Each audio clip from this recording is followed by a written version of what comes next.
New York just walked into Valve's lobby, hit the report player button, and typed gambling in all caps. Yeah, February 2026, and the New York Attorney General decided, your little case opening ritual is now a legal problem, not a feature. You know that feeling when you click open, the wheel starts doing its cute slot machine cosplay, and your brain whispers, maybe this time. New York is basically saying that whisper is the product. Valve has been selling keys for random prizes across Counter-Strike 2, Team Fortress 2, and Dota 2, and the state is calling it illegal gambling. The punchline is that the house is a game launcher with a shopping cart. Just a heads up.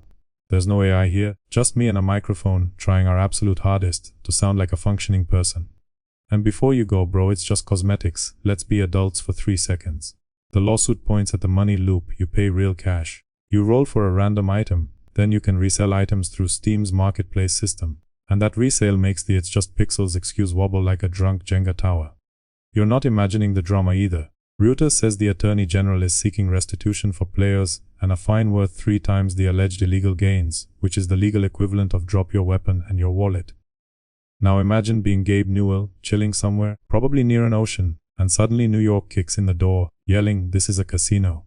That's not a metaphor New York made up for clicks. The complaint and press release lean hard on the slot machine vibe, including that spinning wheel animation. If it's harmless, why do people treat skins like assets? If it's just art, why do headlines exist about a Counter-Strike item selling for more than $1 million? That's the part where you, the normal human, go okay yeah, that's insane, and the skin investors go okay yeah, that's Tuesday. Somewhere a guy is refreshing a price chart and sweating like he's diffusing on the Fun HP. And if you're new here, welcome. This whole economy didn't spawn yesterday. Counter-Strike cases have been a thing for years, and Valve has dealt with gambling drama before. People in the community even bring up 2016 and regulators poking around back then. So why is New York doing the elbow drop now? Maybe it's politics, maybe it's momentum, maybe it's that everyone finally got tired of watching a teenager do market analysis on butterfly knives. Either way, the filing date is real and the tone is not polite. Let's talk about the near miss thing, because that's where your brain gets farmed. The case wheel slows down, the rare knife flashes by, it stops 1 tick short, and you get a sand-colored disaster that looks like it was dipped in sadness. That almost win is the hook, and the lawsuit explicitly frames these mechanics as casino-style enticement. You felt it, don't lie. Your hand is already hovering over buy key like it's muscle memory. Valve's whole defense for years has basically been the shrug emoji. We're not responsible for what third-party sites do. The community talks about Valve leaning on that vibe in past disputes, and New York is now aiming at Valve's own system instead of only the sketchy casino clones. That's the chess move. If the state convinces a court that the built-in loop is gambling, but the shady website smoke bomb doesn't save you. And the backlash is already spicy. On Reddit, one person just deadpanned about time, which is the internet's way of saying I've been yelling into the void since 2013. Another comment in a big tech thread boiled it down. Valve pairing loot boxes with a real money marketplace makes the gambling comparison much easier. That's not a lawyer, that's a random Redditor, and they still landed the point. Then you've got the Counter-Strike crowd doing the classic split-screen meltdown. One side wants the case economy protected like it's a national treasure. The other side wants Valve dragged like a cheater caught walling on LAN. It gets funnier, because while this lawsuit is about gambling, the community can't help but bring up everything Valve doesn't fix. People are in those threads complaining about deathmatch servers and anti-cheat, and the implication is brutal. Valve can always ship a new box, but basic quality of life feels like an optional DLC. So here's the you versus them angle, because that's where the emotional hit lives. You wanted a shooter, you wanted fair matches, clean servers, maybe a ban wave that doesn't take 6 presidential terms. They wanted a vending machine that prints dopamine in exchange for $2.50. And yeah, it's $2. That number is funny until you multiply it by years, by millions of players, by the fact that keys are microtransactions with a roulette soundtrack. New York's complaint also leans on harm to minors, saying loot boxes are particularly harmful for kids, and pointing to research about early exposure increasing later gambling risk. That's heavy, but it's also why regulators keep circling this topic like sharks. And before someone screams parents' job, sure. But look at what the market rewards. The most lucrative group is often the one with the least impulse control and the most access to someone else's card. Reddit users are already saying the quiet part out loud. The punchline is that gaming invented a machine where you can be underage for a casino, but old enough to get farmed in a cartoon storefront. Now, Valve tried to do a little image control recently, and you probably noticed. In September 2025, Counter-Strike 2 introduced the Genesis uplink terminal as a way to access the Genesis collection through weekly drops, which looks less like spin to win and more like play and earn. It's still a skin pipeline, just wearing a nicer shirt. That timing is hilarious in hindsight. It's like you saw the cop car and decided to start driving exactly the speed limit, while your trunk is full of stolen road signs. Team Fortress 2 players, by the way, are catching strays in this story because the lawsuit names TF22. Imagine logging in after a long day, seeing the same menu you've seen forever, and realizing the biggest update this week is a court document. Dota 2 folks aren't safe either. If you've ever watched a battle pass eat someone's rent money, you already know the vibe.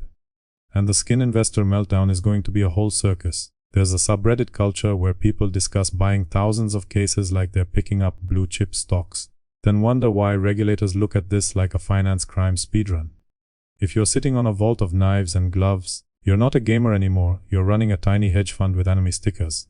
Now, the legal ask matters. This isn't a polite please disclose odds letter.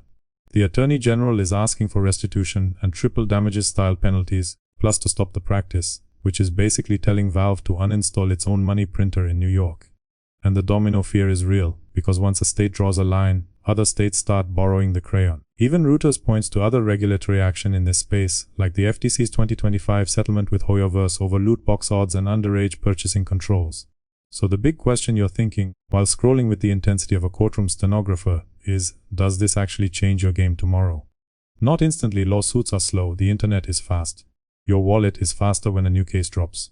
But even the threat changes behavior. If you run a system that looks like gambling, you either lawyer up, change the mechanics, geo-block features, or try the classic corporate move, rebrand the casino as a surprise-based digital experience. Good luck with that when the complaint calls it quintessential gambling. And look, I get it. Opening cases is fun. It's fun the same way scratching a ticket is fun. A brief moment where your brain pretends you're the main character of capitalism. You're not. You're the loot goblin in someone else's revenue report. The cruelest part is how the system sells you status. The suit and coverage talk about how rare items function as social flex, not gameplay power, which is why this whole thing is emotionally sticky. You're paying for a story about yourself.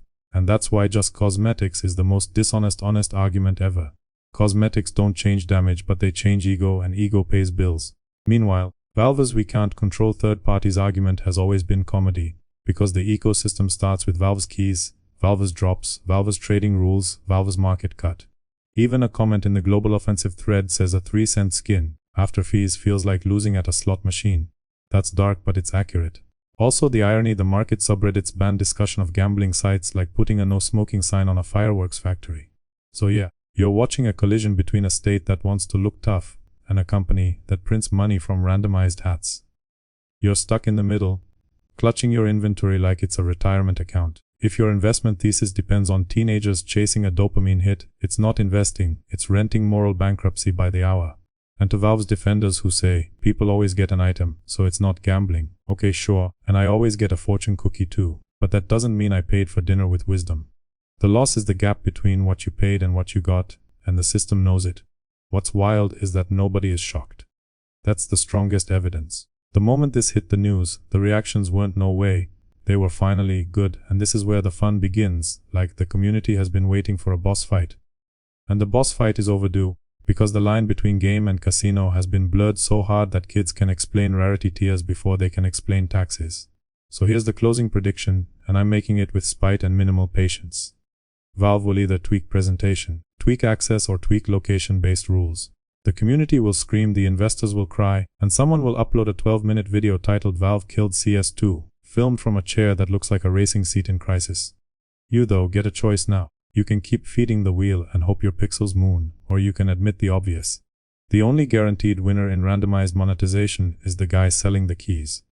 New York just said that in court, and that's why everyone's watching. One more detail. The complaint isn't pretending this is cashless. It talks about Steam wallet funds used to buy keys and boxes, which means the money becomes store credit, and suddenly everyone acts like it evaporated into the ether. That's the oldest trick in the arcade, just with better fonts. And the location matters. This was filed in New York State Court in Manhattan, not tossed into some internet void, so the whole thing has an adult supervision has arrived energy. You can already hear the corporate brainstorm. What if we sell a tiny amount of coins and the case is a free bonus gift?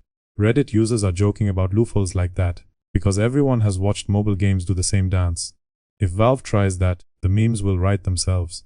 You'll open a totally not a loot box, pull a grey pistol skin, and your screen will thank you for supporting interactive surprise commerce. and you'll still feel scammed, obviously.